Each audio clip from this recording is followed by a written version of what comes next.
Alléluia. Yamba loyemba motema. Zwa loyembo ya motema, ibonza na pesi na yokolo. Umisama yawe. Zwa loyembo ya motema, ibonza na pesi na yokolo. Umisama yawe. Kembo ezali yayo, ibonza na pesi na yokolo. Umisama yawe. Kembo ezali yayo kolo, ibonza na pesi na yokolo. Umisama yawe. Nani oya kufelanga, atika nkembo na likolo. Ezali yo Yesu.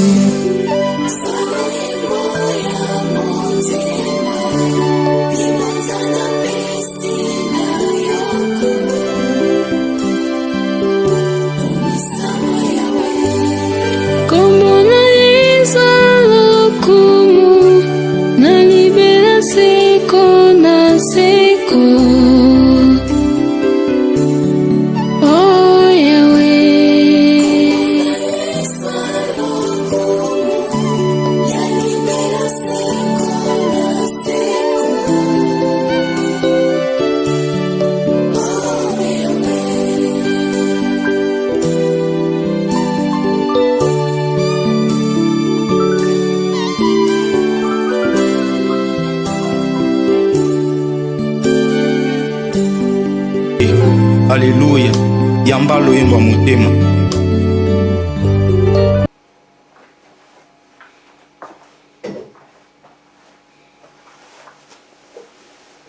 Shalom, shalom, très chers téléspectateurs. Que Dieu vous bénisse là où vous nous suivez. Bien, vous êtes dans CGC TV. Croissez dans la grâce et dans la connaissance. Télévision avec le pasteur Jimmy. C'est bien, très chers téléspectateurs. Je suis toujours dans ma série de prédications que je suis en train d'enseigner dans cette chaîne qui a pour thème c'était écrite pour nous. La Bible et la parole de Dieu a été écrite pour nous. Bien,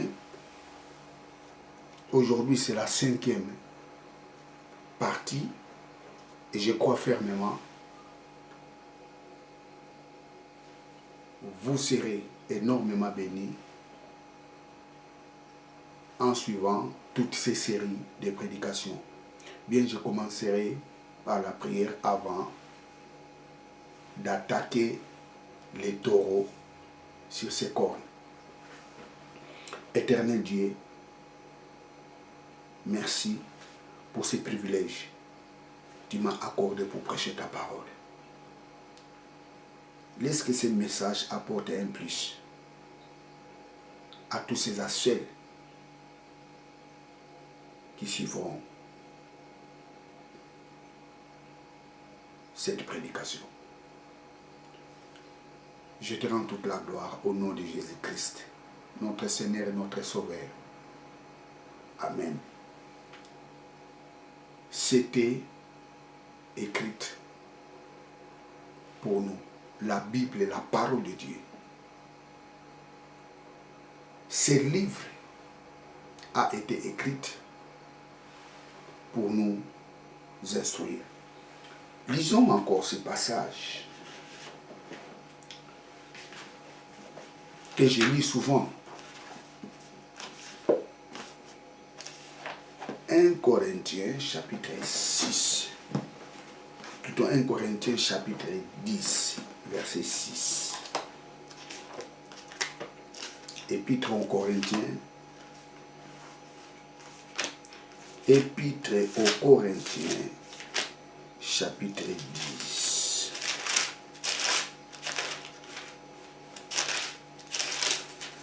Épître aux Corinthiens chapitre 10, verset 6.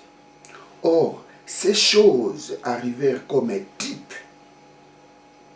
de ce qui nous concerne. Ces choses leur sont arrivées comme type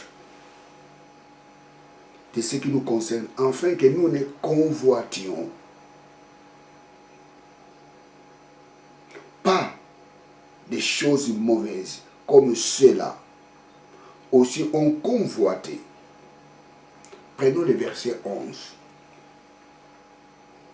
Or, toutes ces choses leur arrivèrent comme type, et elles ont été écrites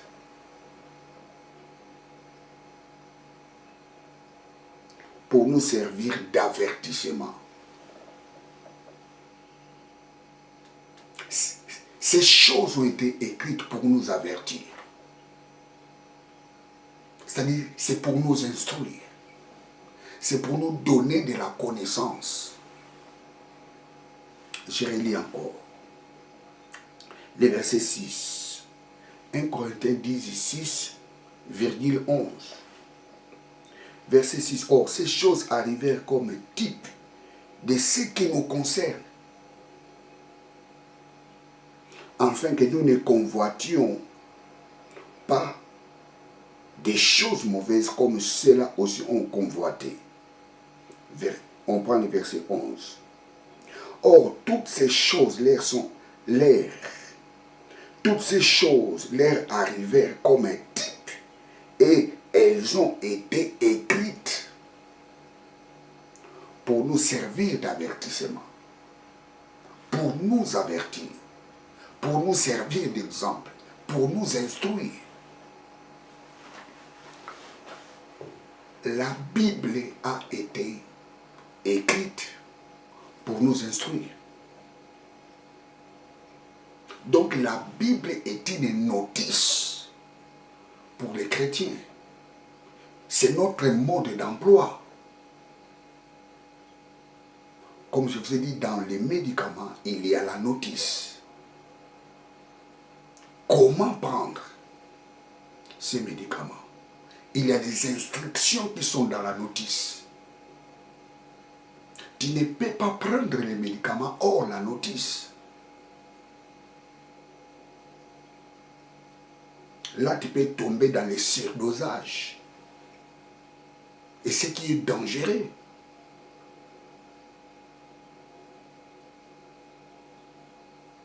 Praise God. Ces choses ont été écrites pour nous servir d'exemple. Donc, c'est-à-dire, si nous suivons l'exemple de ceux-là qui ont réussi dans la vie, nous obtiendrons les mêmes résultats. Parce que c'est la notice. Nous obtiendrons les mêmes résultats.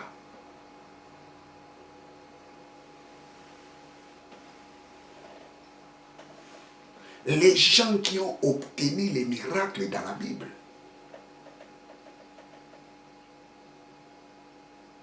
si nous suivons leurs exemples, nous obtiendrons les miracles dans la Bible. Nous obtiendrons les miracles. Ceux qui ont obtenu la victoire, si nous suivons leur exemple, nous obtiendrons la victoire.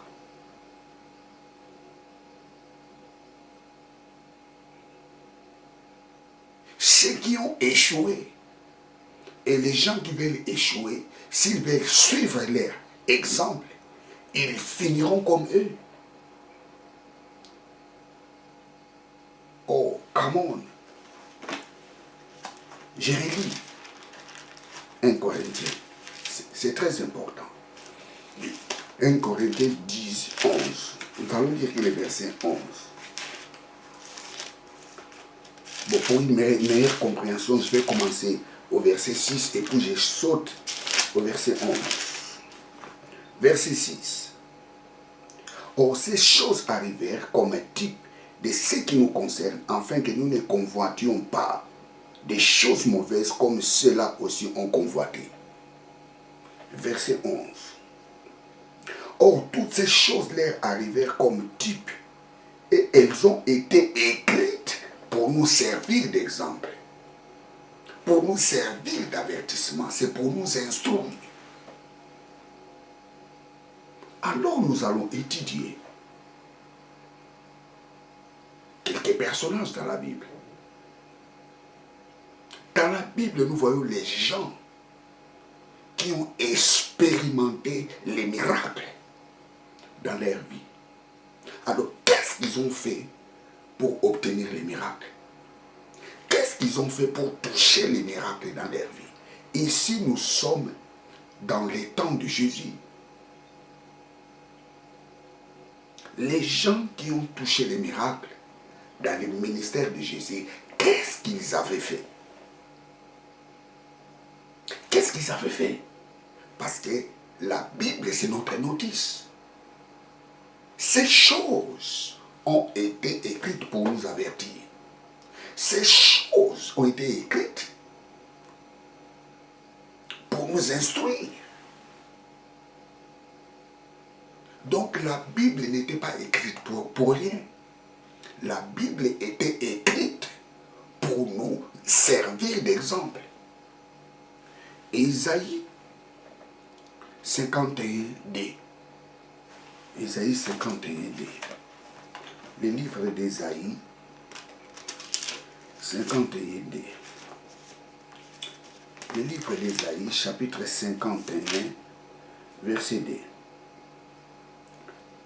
Regardez Abraham votre père et Sarah qui vous a enfanté, car je l'ai appelé seul et je l'ai béni. Dieu dit aux enfants d'Israël, regardez votre père Abraham. C'est-à-dire Abraham était un modèle.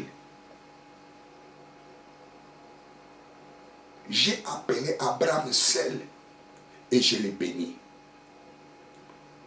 Come on! Vous savez, un jour, je parlerai sur la biographie d'Abraham,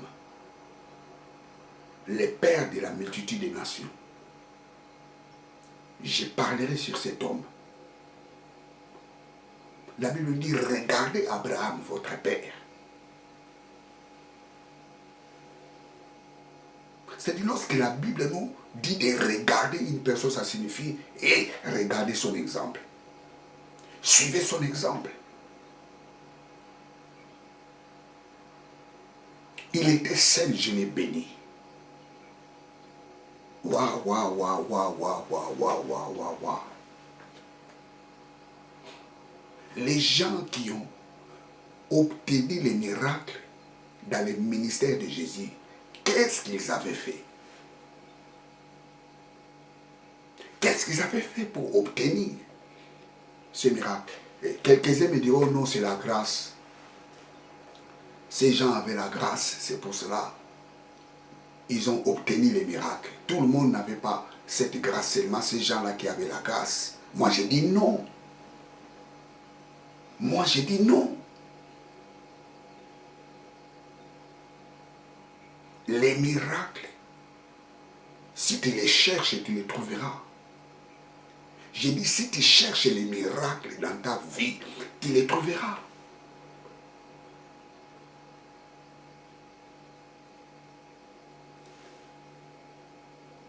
Étudions une personne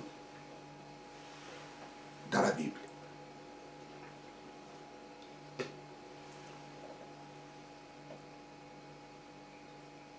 Avant de commencer de parler sur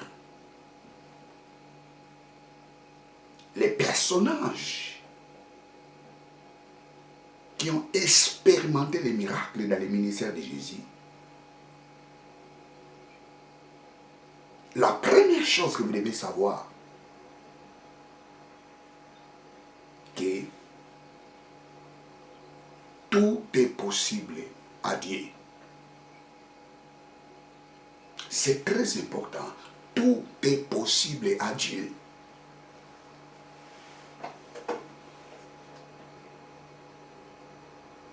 La Bible nous dit, si tu as la foi,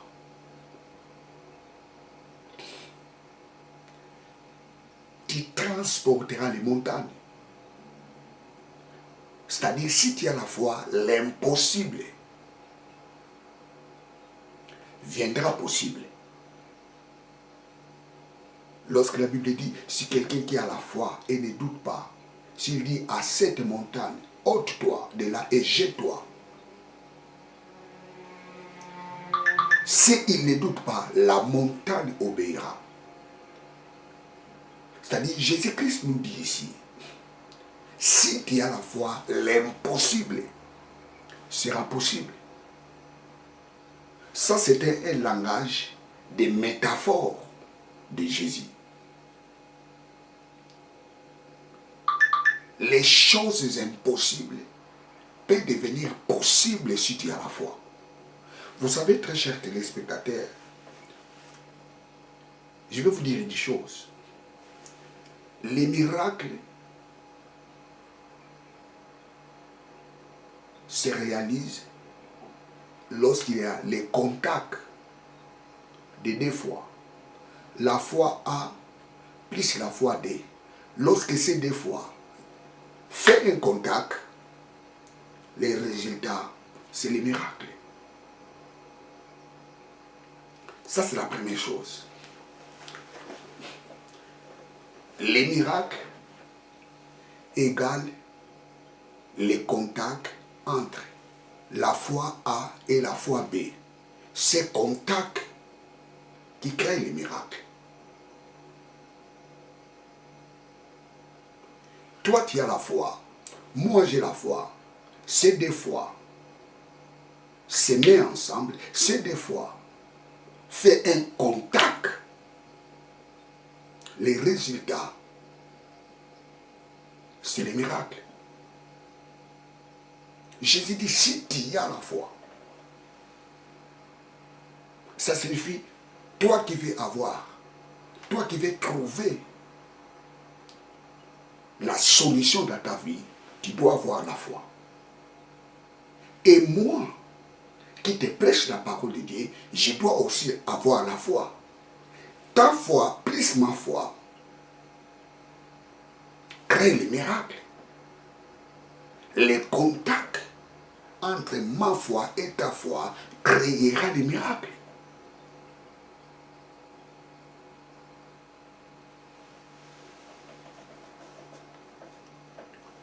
Les miracles se font selon la parole. Les miracles se font selon la parole. Si tu suis ce que j'ai dit, si tu suis ce que la parole de Dieu dit, tu obtiendras les miracles.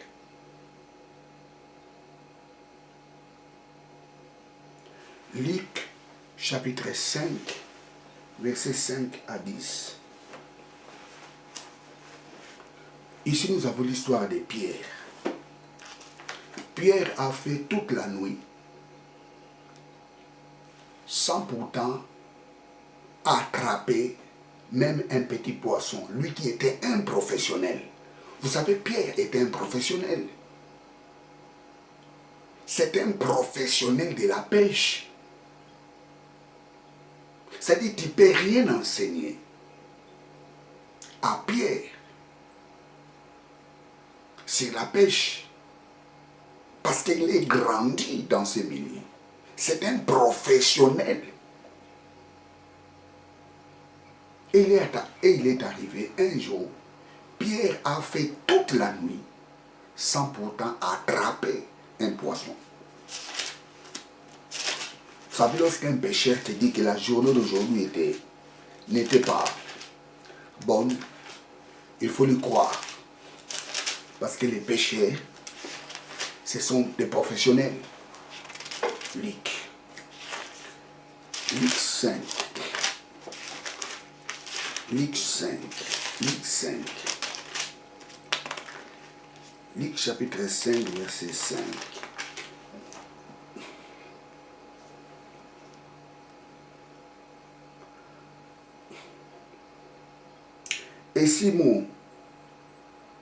Et Simon répondant lui dit, Maître, nous avons travaillé toute la nuit et nous n'avons rien pris. Nous avons travaillé toute la nuit et nous n'avons rien pris. Pierre, après avoir travaillé toute la nuit, découragé, ils n'ont rien pris, même un poisson. Jésus vient. Là, Pierre ne connaissait pas Jésus. Jésus vient dire à Pierre,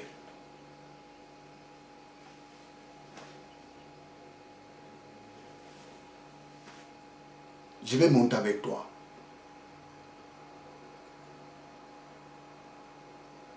Et tu verras, quelque chose va arriver. Pierre a dit, oh là là là là là, moi je suis un pro. Moi je suis un pro.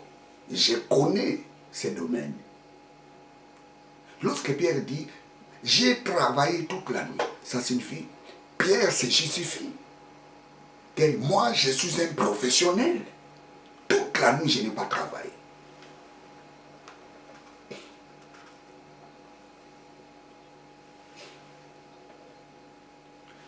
Lisons, commençons au premier verset. Or, il arriva comme la foule s'est jetée sur lui pour entendre la parole de Dieu. Il se tenait sur les bords du lac de Génézareth et il vit des nacelles qui étaient au bord du lac. Or, les pêcheurs, en étant descendus et lavaient leurs filets, c'était déjà la fin du boulot. Pierre commence à laver ses filets parce qu'ils n'ont rien attrapé. Je dirais leurs filets attrapés que des merdes. Tous les déchets qui se baladent dans l'eau. Et c'est ça que les filets attrapaient. Et à la fin, ils commençaient à laver leurs filets, réparer leurs filets. Et montant dans l'île de nacelles, Jésus montant dans l'île de nacelles. Et quand il eut cessé de parler, il dit à Simon, mène en plein eau, et lâchez vos filets pour la pêche. Et Simon répondant, lui dit, Maître, nous avons travaillé toute la nuit. Jésus, avant de dire à Pierre, jette la filet, la première chose, Jésus a commencé à enseigner la parole de Dieu. Tu ne peux pas obtenir la foi si tu n'écoutes pas la parole de Dieu, parce que la parole donne la foi. La foi vient de ce qu'on entend. Jésus enseignait d'abord la parole de Dieu pour donner la foi à Pierre. Toi qui m'écoutes maintenant, et est-ce que ces messages te donnent la foi? Pierre écoutait la parole de Dieu.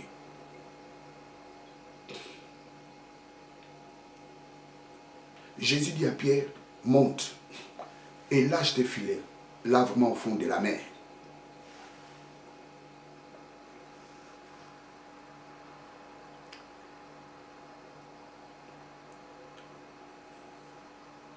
Et montant dans l'île de nacelles qui était à Simon, il les pria de s'éloigner un peu de la terre et s'en étant assis, ils enseignaient la foule du dessus des nacelles. Et quand il eut cessé de parler, il dit à Simon, en plein eau, et lâche vos filets pour la pêche. Et Simon répondant, lui dit, Maître, nous n'avons travaillé toute la nuit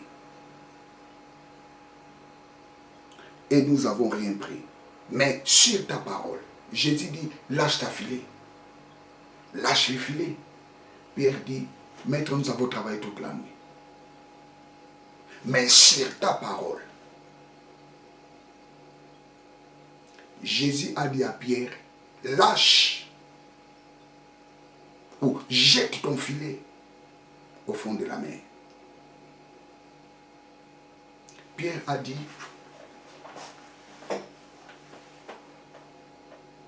Maître, toute la nuit nous avons travail, nous n'avons rien pris. Mais sur ta parole, la foi se produit lorsque tu obéis à la parole prononcée. Je reprends. Les miracles s'opèrent lorsque tu obéis à la parole prononcée. Jésus dit à Pierre, jette ton filet.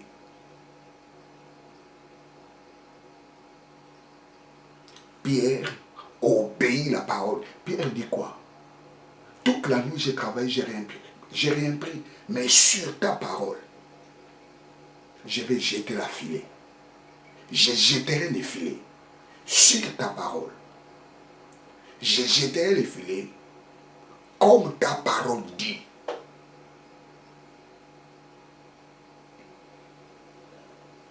Les miracles se font selon la parole. C'est-à-dire, si tu suis ce que dit la parole, tu obtiendras les miracles.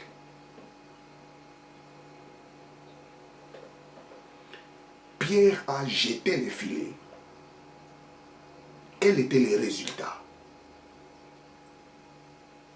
Ils ont fait un record. Ils ont attrapé des poissons, des gros poissons. Ce qui était un miracle extraordinaire.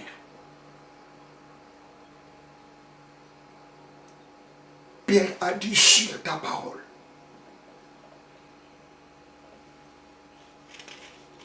Je suis ce que dit ta parole. Je vais faire comme tu as dit. La foi de Pierre et la foi de Jésus, ce contact a créé le miracle.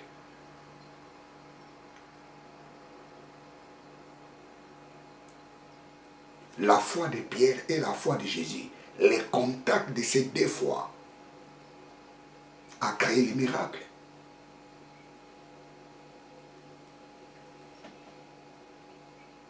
Combien de personnes aujourd'hui n'arrivent pas à saisir les miracles dans leur vie parce qu'ils sont trop rationnels, trop rationnels. Pierre allait dire à Jésus, mais non, moi je suis un professionnel. Toi tu ne connais rien sur la pêche, moi je connais la matière. Je sais c'est quoi la pêche. Et toi tu sais que tu me dis là, je ne peux pas faire ça parce que moi je connais la matière. Pierre a oublié sa connaissance. Pierre était sorti dans sa rationalité. Et il a placé la foi. Parce que Pierre a cru.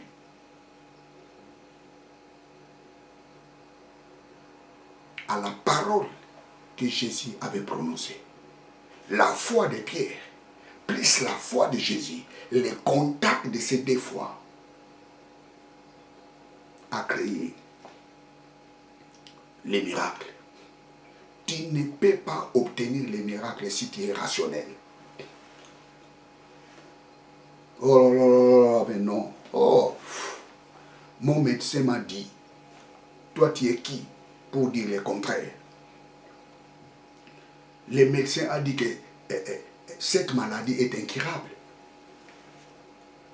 Et toi tu es qui? Mais non, oui, c'est les médecins qui ont dit. Mais tu dois sortir dans cette rationalité. Parce que Dieu est au-dessus des médecins. C'est Dieu qui est à la base de la médecine. Vous savez, créer l'homme, la création de l'homme, mais ça c'est la haute médecine.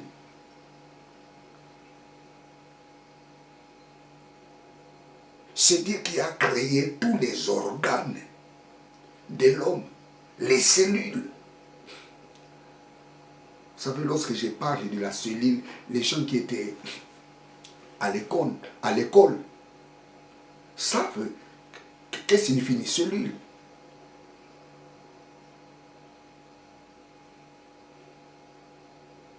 Praise God, alléluia.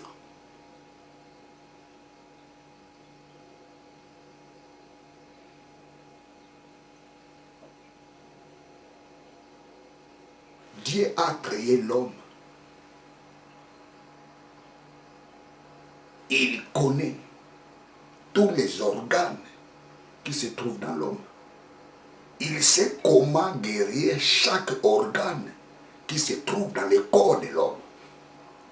Là où l'intelligence des médecins s'arrête, et bien là, la connaissance de Dieu commence.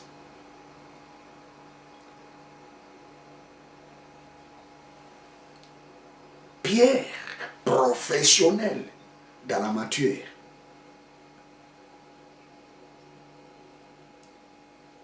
il a oublié qu'il était professionnel. Il est sorti dans sa rationalité.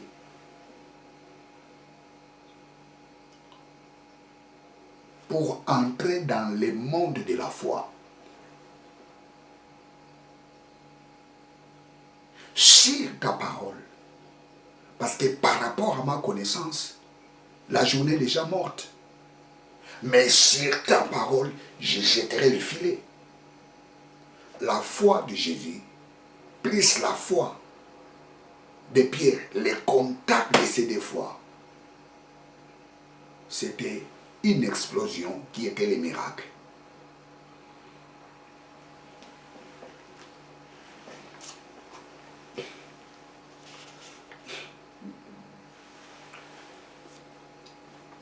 Les miracles se fait selon la parole.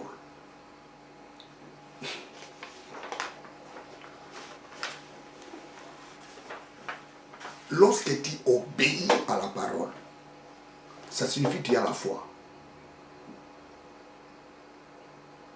Pierre a obéi à la parole de Jésus parce qu'il avait la foi.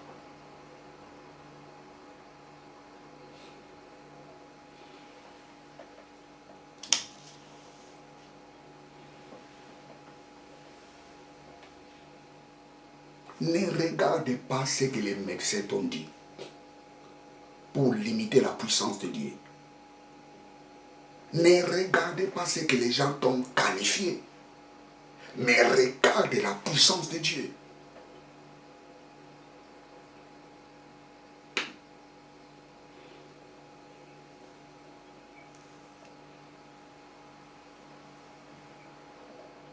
Pierre n'a pas regardé les échecs qu'il avait fait la nuit. Toute la nuit, il n'a rien pris. Pas même un petit poisson. C'est-à-dire zéro. Un professionnel qui te dit, nous n'avons rien pris toute la nuit. Et Jésus qui n'est pas du domaine dit à Pierre, et Pierre, je monte avec toi. Il faut être humble. Tu ne peux pas obtenir les miracles si tu es un orgueilleux. L'orgueil t'éloignera pour expérimenter les miracles. Quelqu'un qui n'est pas du domaine, vous savez, si quelqu'un qui n'est pas du domaine te dit, fais ça, vous savez, c'est compliqué pour obéir.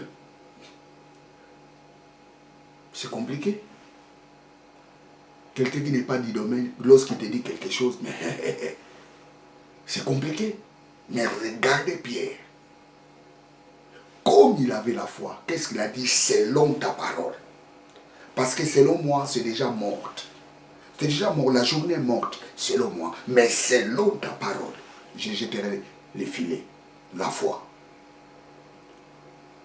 Jésus prononce la parole par la foi. Et Pierre, avec la foi, obéit la parole. Les résultats, c'est les miracles.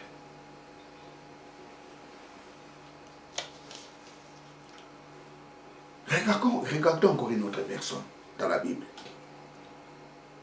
un paralytique, ou je dirais un homme malade, pendant 38 ans. J'ai dit 38 ans de malade. Waouh, waouh, waouh, waouh, waouh. Quelqu'un qui était malade pendant 38 ans.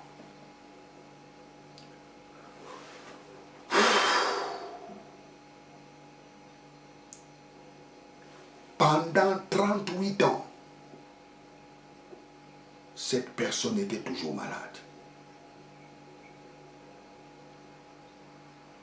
Et comme la personne cherchait la guérison, il était parti dans la piscine de Bethesda. Et dans la piscine de Bethesda, à chaque fois, l'ange bougeait l'eau de la piscine et ceux qui entraient les premiers recevaient la guérison. Et cette personne était seule. Cette personne était abandonnée. Moi, je vois même les membres de sa famille ne s'intéressaient plus à lui. Il était seul sur son lit. Donc ça signifie qu'il y avait du monde qui était là. Et ceux qui avaient leurs frères et les malades qui étaient en contact toujours avec leurs frères, leur famille, les aider. Parce que dans la piscine de Bethesda, ça était chacun pour soi, Dieu pour tous. Et personne pouvait aider cet homme d'obtenir les miracles. La personne avait la volonté, mais pour arriver là-bas, ça lui posait des problèmes. Mais ceux qui avaient les gens, ils n'avaient pas de problème. Donc j'imagine qu'il y avait du monde incroyable dans la piscine de Bethesda. Il y avait du monde incroyable. Et la personne se lamentait toujours. Qui peut m'aider? Qui peut m'aider? Je voyais, je réalise que les gens les passaient.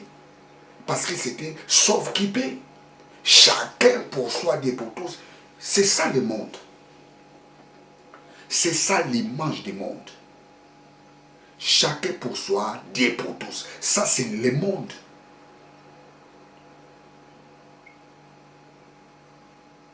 Le monde c'est les sauf qui paie.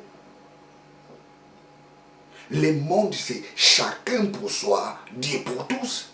Ça c'est l'image du monde. L'égoïsme.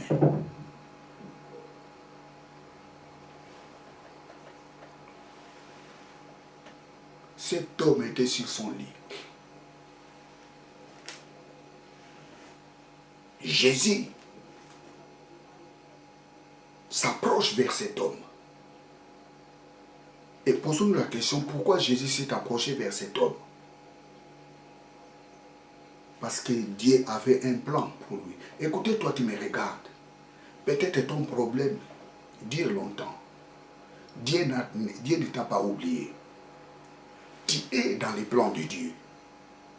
J'ai dit, tu es dans les plans de Dieu.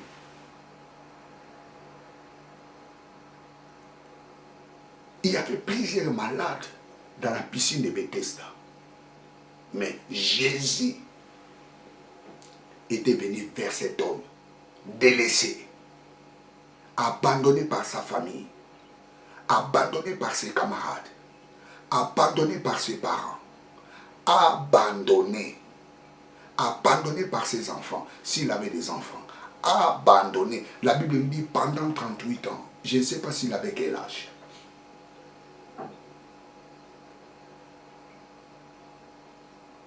Waouh, waouh, waouh, waouh, waouh, waouh, waouh, waouh, waouh, waouh.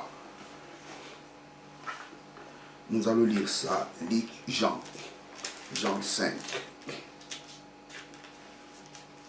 Jean 5.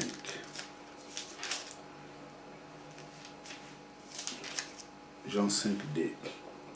Oh, il y a à Jérusalem, près de la porte des brebis, un réservoir d'eau appelé en hébreu Bethesda, ayant 5 portiques dans lesquels étaient couchés une multitude d'infirmes, aveugles, déboîtés et des gens qui avaient des membres secs. Entendez les mouvements de l'eau, car à de certaines saisons, un ange descendait. À de certaines saisons, un ange descendait.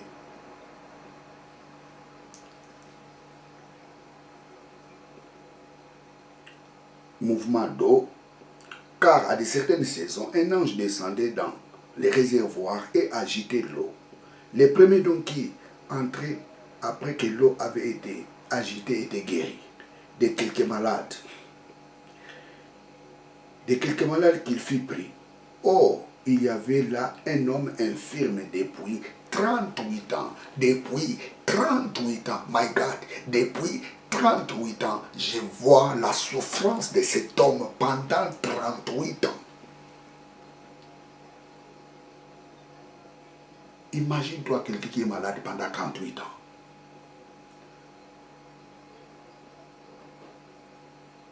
Aujourd'hui, comme dans certains pays, on veut l'instaurer l'euthanasie. Et moi, je vois, c'est dangereux. Mais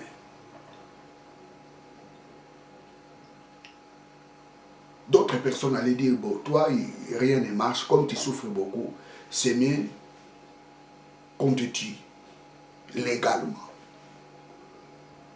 pour ne pas trop souffrir. Ce qui n'est pas la pensée de Dieu, supprimer la vie d'une personne, même par son accord. Parce que la vie humaine est sacrée. Personne n'a le droit de supprimer la vie d'une personne.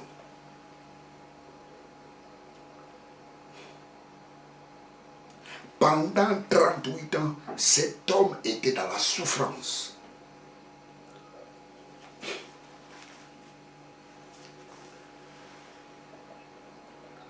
Waouh, waouh, waouh, waouh, waouh, waouh, waouh, waouh, waouh.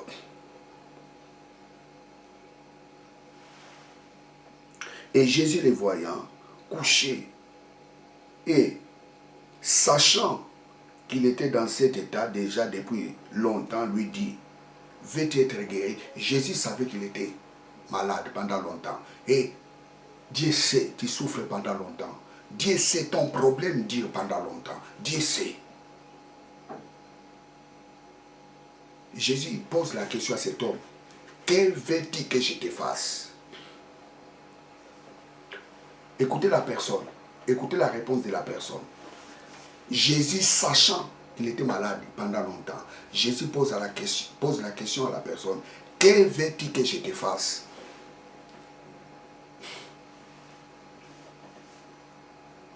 La personne répond à Jésus. Ça fait longtemps que je suis ici. Personne ne vient m'aider. Lisons sa réponse. Le malade répondit, Seigneur, je n'ai personne qui, lorsque l'eau a été agitée, me jette dans les réservoirs. Et pendant que moi je viens, un autre descend, parce qu'il ne marchait pas trop vite. Pendant que lui il veut aller, un autre déjà se jette. Peut-être aidé par les membres de sa famille.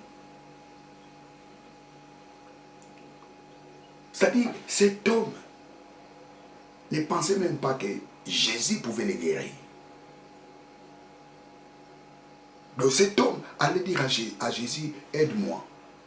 Lorsque l'eau bouge, aide-moi pour m'amener là-bas. Parce qu'il n'y a personne qui m'aide d'aller là-bas. Parce que la question de Jésus, que veux-tu que je te fasse? Certainement, cet homme cherchait l'aide d'une personne pour l'amener rapidement vers la piscine.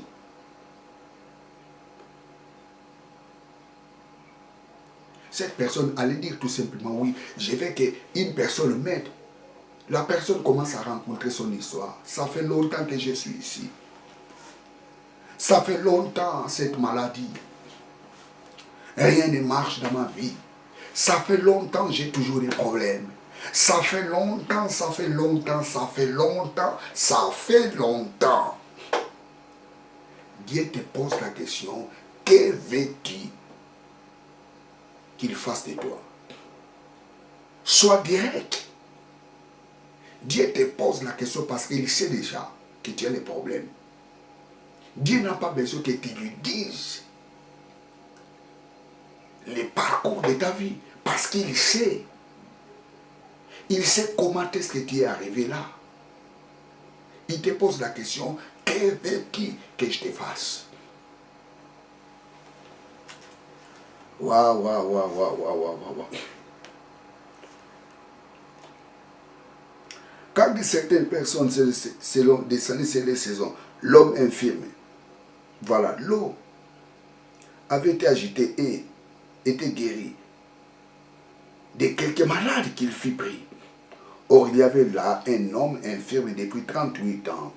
Jésus, le voyant couché là, et sachant qu'il était dans cet état déjà depuis longtemps, lui dit, veux-tu être guéri?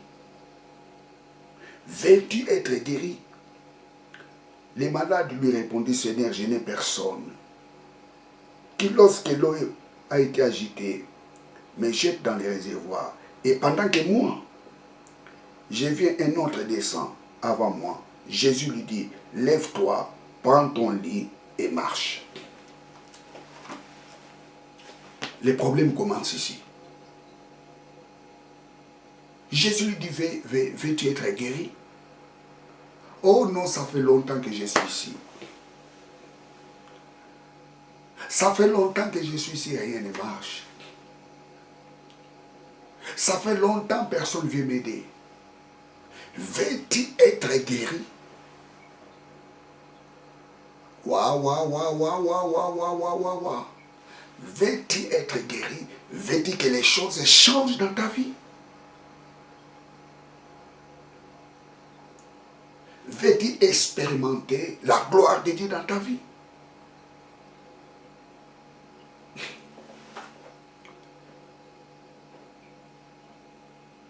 La personne qui était malade pendant 38 ans était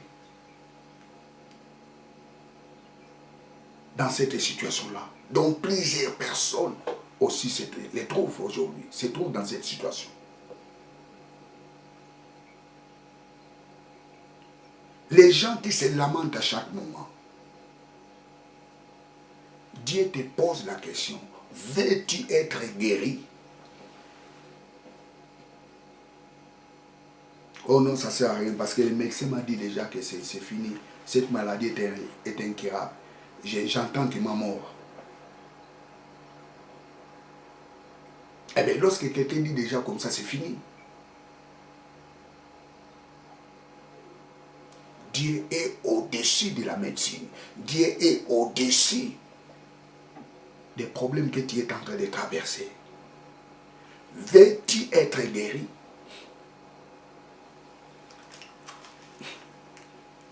Jésus dit à cette personne, prends ton lit et marche. Les miracles s'opèrent lorsqu'on suit la parole. Prends ton lit et marche.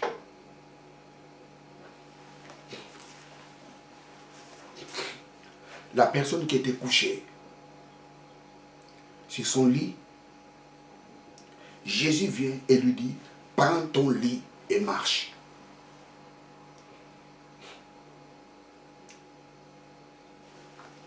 La personne ne connaissait pas Jésus. Il ne savait pas qui était Jésus. Il a pris Jésus comme tous les gens qui venaient dans la piscine de Bethesda. Soit chercher la guérison ou bien accompagner l'un des membres de leur famille qui était malade. Et la personne voit Jésus et cet homme lui dit, prends ton lit et marche.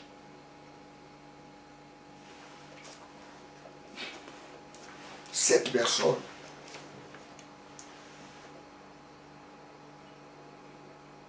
s'est levé et il a pris son lit. Dès qu'il a commencé à marcher, il a vu les miracles dans sa vie. Lève-toi, prends ton lit et marche. Waouh, waouh, waouh, waouh, waouh, waouh, waouh, waouh. La personne a oublié qu'il était malade. La personne s'est sentie incapable de se lever. La personne s'est sentie incapable de marcher. La personne était incapable de toucher son lit. Et c'est la parole de Jésus. Lève-toi, prends ton lit et marche. La personne a obéi mot à mot de la parole de Jésus. Il s'est levé, il a pris son lit et il a commencé à marcher. Et le miracle s'est produit. Les gens pensent que lorsque Jésus a dit, prends ton lit, lève-toi et marche, comme si la personne l'a fait brusquement. Il pouvait faire ça avec hésitation, avec difficulté parce qu'il était malade. Moi, je vois la personne qui était sur son lit. Pour se lever, il avait des difficultés d'abord. Jésus ne l'aidait pas.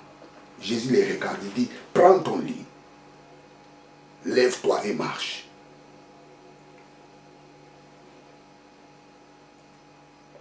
Moi, je voyais la personne se lever avec difficulté. Jésus le voyait. Et la personne s'est levée. La personne prend son lit avec difficulté. La personne a fait les premiers pas, les deuxièmes pas, les miracles s'est produit.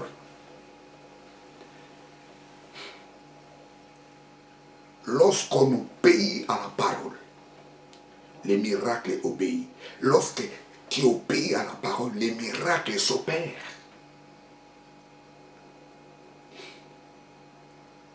Lève-toi, prends ton lit et marche. Lisons le verset 9. Lève-toi, prends ton lit et marche. Et aussitôt l'homme fut guéri.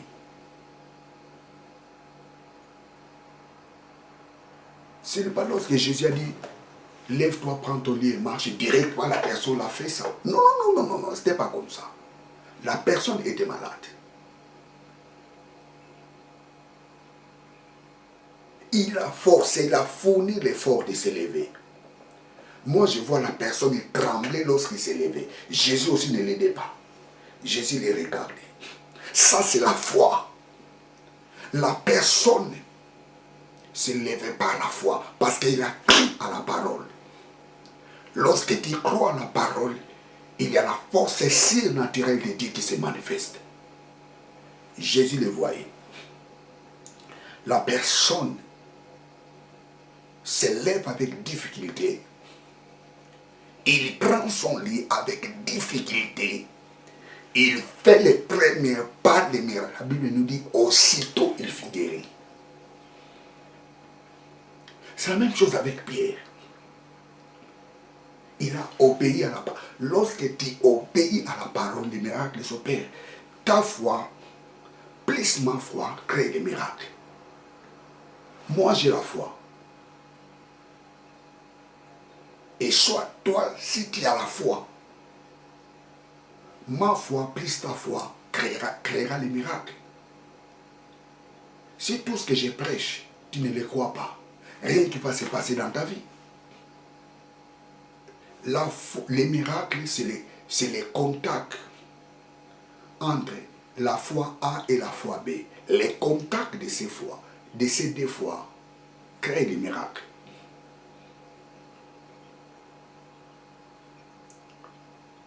La foi A plus la foi B. C'était comme ça. La foi de Pierre et la foi de Jésus. Les contacts de ces deux fois créent des miracles. Cet homme qui était malade pendant 38 ans, sa foi, plus la foi de Jésus, les contacts de ces deux fois, a créé des miracles. D'autres personnes allaient dire, oh non, lorsque Jésus a dit, prends ton lit, lorsque Jésus lui a dit, lève-toi, prends ton lit et marche. Si la personne a dit que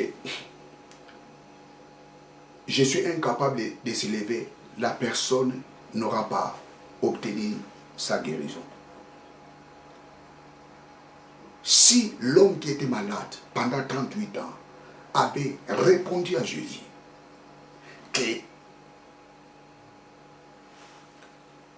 je suis incapable de se mettre debout, Jésus allait laisser la personne.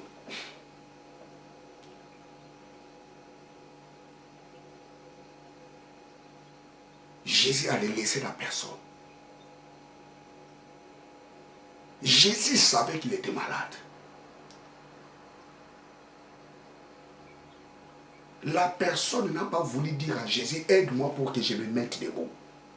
La personne n'a pas dit à Jésus, et mets-toi ici pour que je tienne ta main pour que je me lève. Il n'avait pas répondu à Jésus comme ça. Jésus lui dit, lève-toi, prends ton lit et marche. La personne se lève, lui seul. Et il était guéri. Ces choses ont été écrites pour nous servir d'exemple. Lorsque l'homme de Dieu te prêche, lorsque les pasteurs prêchent à l'église,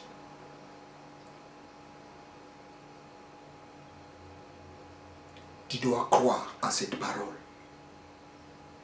Lorsque les pasteurs prêchent la parole de Dieu à l'église, tu dois croire à cette parole. Lorsque tu suis cette parole, mot à mot, la foi de l'homme de Dieu, plus ta foi, créera les miracles.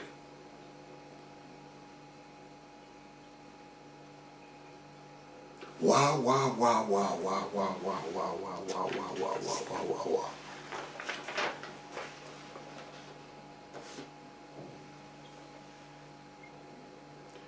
Il y avait un homme de Dieu.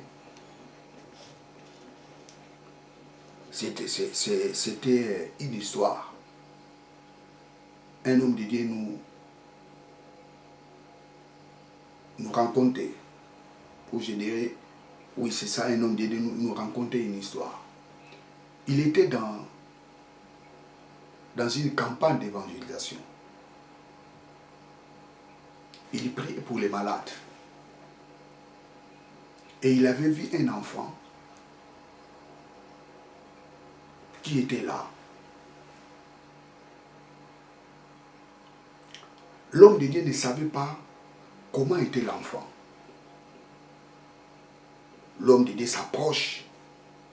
Il vient pour toucher l'enfant.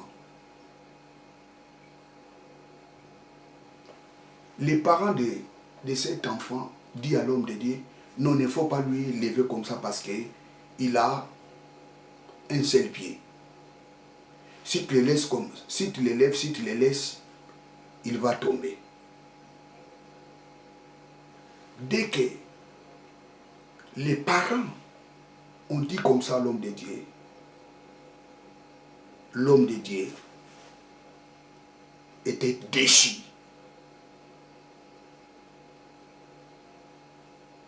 Pourquoi l'homme de Dieu était déçu?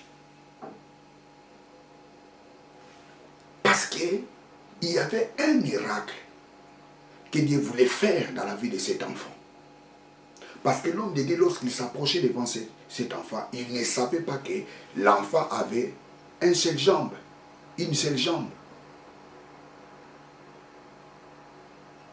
L'homme de Dieu ne savait pas.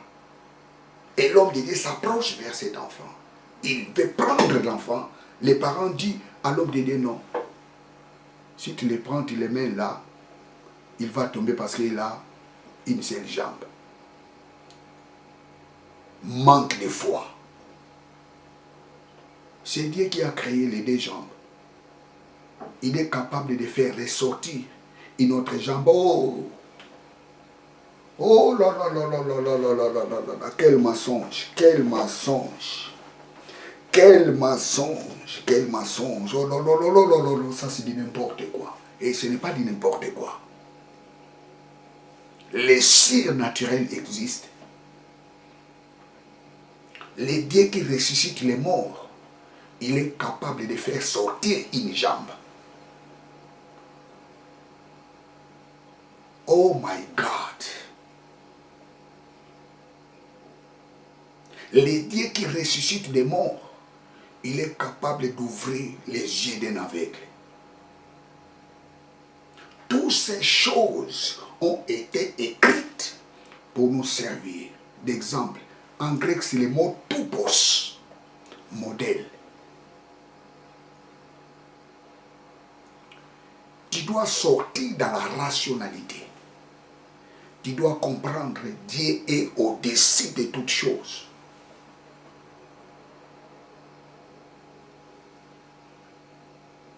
Come on, hallelujah. Tu dois sortir dans la rationalité.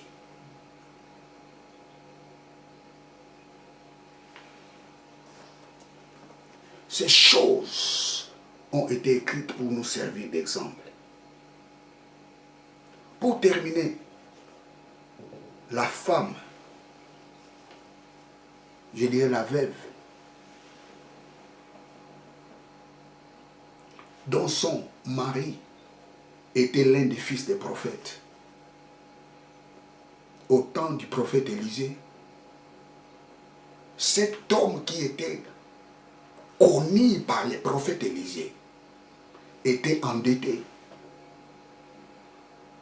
Après sa mort, les gens venaient réclamer la dette qu'avait son mari. Et la dette pouvait être échangée par ses enfants. On pouvait ravir les enfants de cette femme pour aller travailler chez les gens dont il avait la dette pendant un certain temps. Et la femme était touchée dans sa vie. Que dois-je faire pour rembourser ou payer les dettes de mon mari, qui était aussi l'homme de Dieu? L'homme de Dieu meurt en laissant des dettes. Ça, ce n'est pas un bon exemple. Élisée était là. Mais qu'est-ce qui s'est passé pour cet homme de Dieu, qui était le fils des prophètes, qui connaissait le prophète Élisée, un homme ouin? Vous savez, un jour, nous allions analyser, approfondir un peu sur les noms dits de cet homme de Dieu. Il connaissait le prophète Élisée. Le prophète Élisée avait du crédit à Jérusalem. Mais qu'est-ce qui a fait que cet homme de Dieu meurt en laissant des dettes? Prenons des rois. Des rois 4. Je suis presque à la fin. Des rois 4.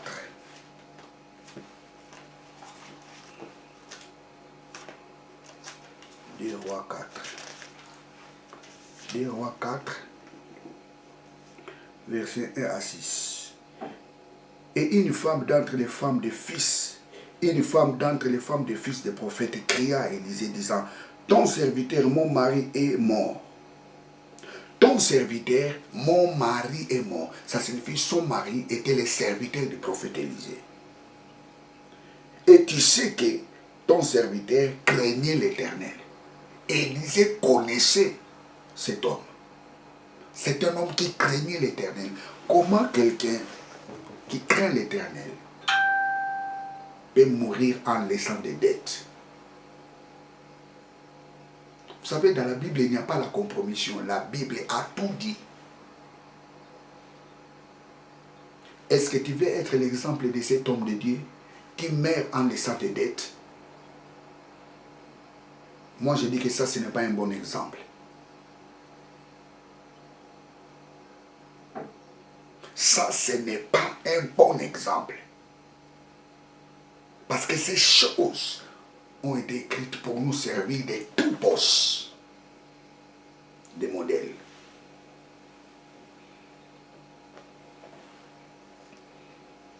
Élisée dit à cette femme: bon,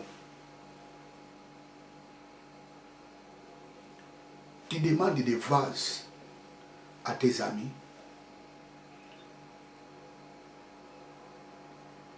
Et les peu d'huile que tu as dans ton vase, tu les mets dans chaque vase. Et entre toi et tous tes enfants, disons cela. 4.1. Ton serviteur, mon mari est mort, et tu sais que ton serviteur craignait l'Éternel, et le créancier est venu pour prendre mes deux enfants, afin qu'ils soient serviteurs. Et Élisée lui dit, que ferai-je pour toi? Dis-moi ce que tu as à la maison. Et elle dit, ta servante n'a rien du tout dans la maison qu'un pot d'huile. Qu'un pot d'huile. Un pot d'huile. Je vois la vie de cette femme. Dans toute la maison, elle n'avait qu'un pot d'huile avec des enfants. Elle dit, va demander pour toi du dehors des vases à tous tes voisins, des vases vides. N'en demande pas peu. Élisée lui dit, demande beaucoup de vases. Pas peu, beaucoup.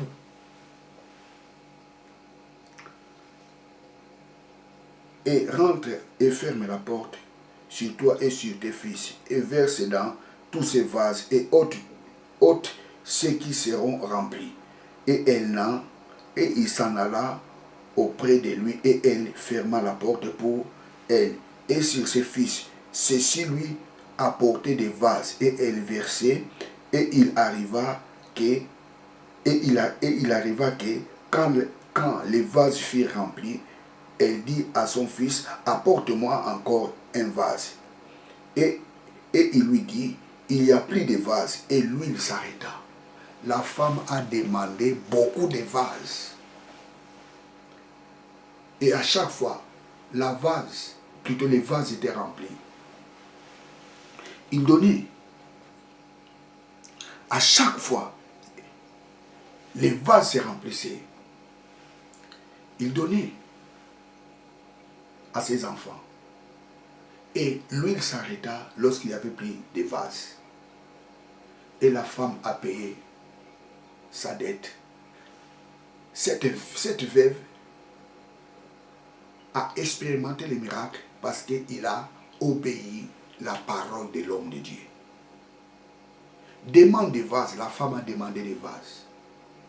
Et met l'huile dans chaque vase.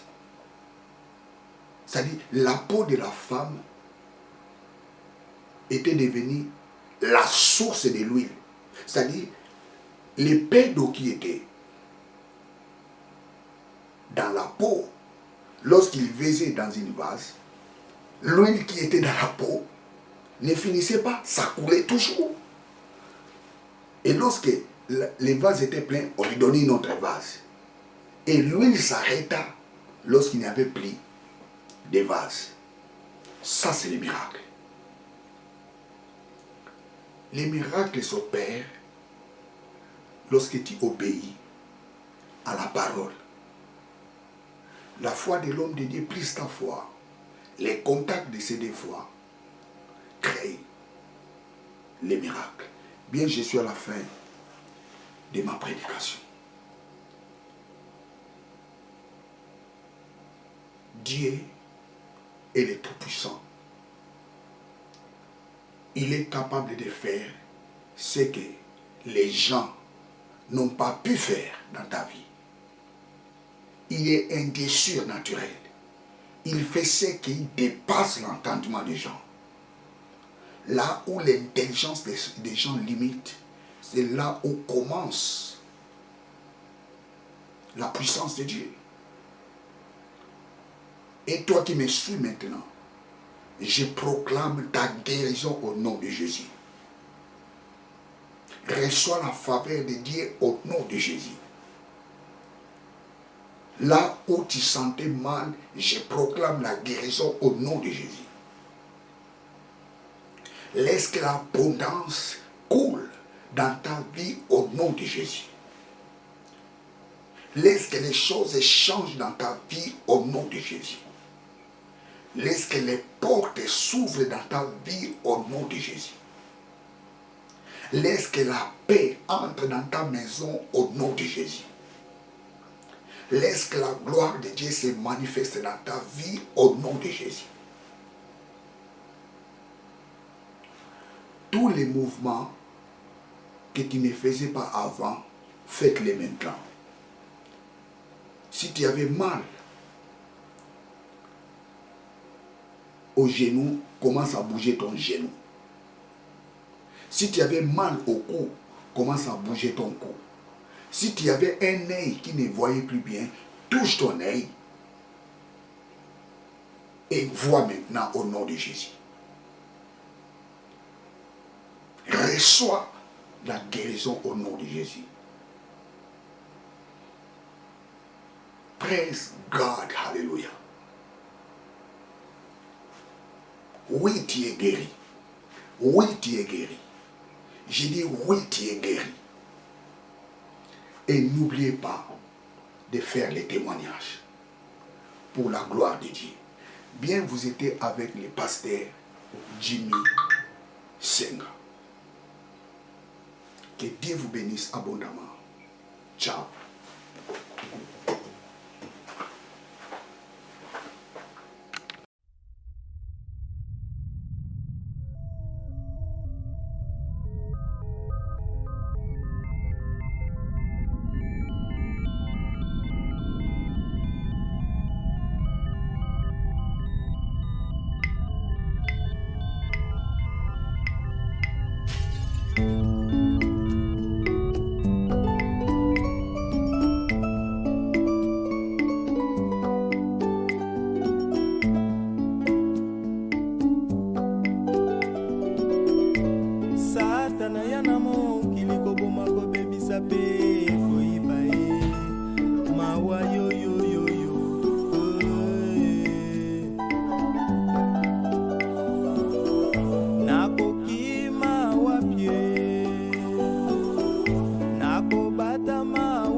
stratégie ya satana mbomo ya bakretien ezali échec. Libanda na Yesu ezali pasi pe kufa ye. Kati na Yesu ezali njela ya